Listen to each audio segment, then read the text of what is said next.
महाराष्ट्र में आखिरकार तस्वीर साफ हो गई है।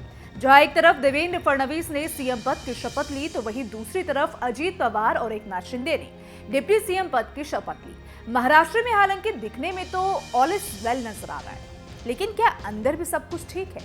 ये सवाल इसलिए क्योंकि एकनाथ शिंदे डिप्टी सीएम पद के लिए तो मान गए, लेकिन अभी शिंदे गुट ने पेच फंसाया हुआ है।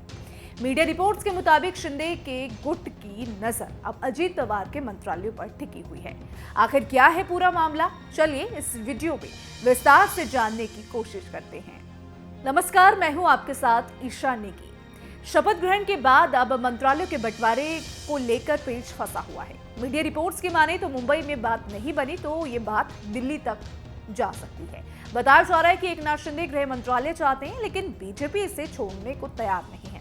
शिवसेना की दलील है कि जब एकनाथ शिंदे सीएम थे तो गृह मंत्रालय देवेंद्र फडणवीस के पास था। इसी तरह जब अब शिंदे डिप्टी सीएम हैं तो उन्हें गृह मंत्रालय मिलना चाहिए। मीडिया रिपोर्ट्स के मुताबिक अजीत पवार ने भी एनसीपी के लिए बड़े मंत्रालयों की मांग रखी है। इस पर आने वाले समय में फैसला होने वाला है। अजीत पवार के कुछ विभाग पर शिंदे गुट की नजर है। अब ऐसे में क्या फैसला होता है, इस पर सबकी नजरें टिकी हुई हैं। ये भी कहा जा रहा है कि बीजेपी एकनाथ शिंदे को नाराज नहीं करना चाहती। शिंदे गुट के नेता गुलाबराव पाटिल ने सरकार गठन के कुछ समय बाद ही ये ऐलान कर दिया था कि उनकी पार्टी के पास डिप्टी सीएम का पद तो आ गया है, अब गृह मंत्रालय जैसे बड़ा विभाग भी चाहिए। ये मंत्रालय अब तक देवेंद्र फडणवीस के पास था, जिसकी वजह अजीत पवार गुट भी रख रहा है। अब ऐसे में अजीत गुट के नेता ने गुलाबराव पर निशाना साधा। एनसीपी नेता और विधायक अमोल मिटकिरी का कहना है कि गुलाबराव पाटिल थोड़ा समझदारी से बातचीत करें। अजीत पवार ने जो राज्य को दिया है वो सराहनीय है, इसीलिए गुलाबराव गुलाब की तरह रहे, गुलाबराव ना बने। वही एनसीपी नेता ने एकनाथ शिंदे के नेता को चेतावनी देते हुए ये भी कहा कि ऐसी बातें करने से मंत्रालय नहीं मिलता, संभल कर रहें। अब समझ लेते हैं कि आखिर महाराष्ट्र में सरकार के गठन में देरी क्यों हुई। इस तरीके से इन दोनों सहयोगी दलों के बीच में लड़ाई चल रही है।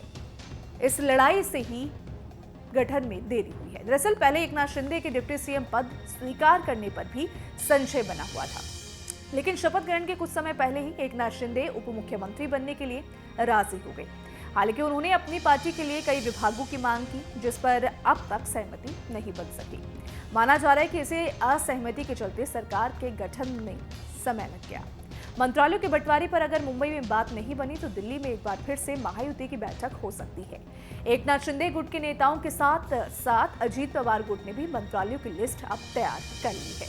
तो फिलहाल अब इसको लेकर आप क्या सोचते हैं? बीजेपी आगे क्या कदम उठाएगी? इसको लेकर आपकी क्या राय है? कमेंट सेक्शन में आप जरूर बताइएगा। वीडियो पसंद आए तो लाइक और शेयर करना बिल्कुल भी मत भूलिएगा। न्यूज नेशन अब व्हाट्सएप पर खबरों की ताजा अपडेट के लिए न्यूज नेशन के इस क्यूआर कोड को स्कैन करें।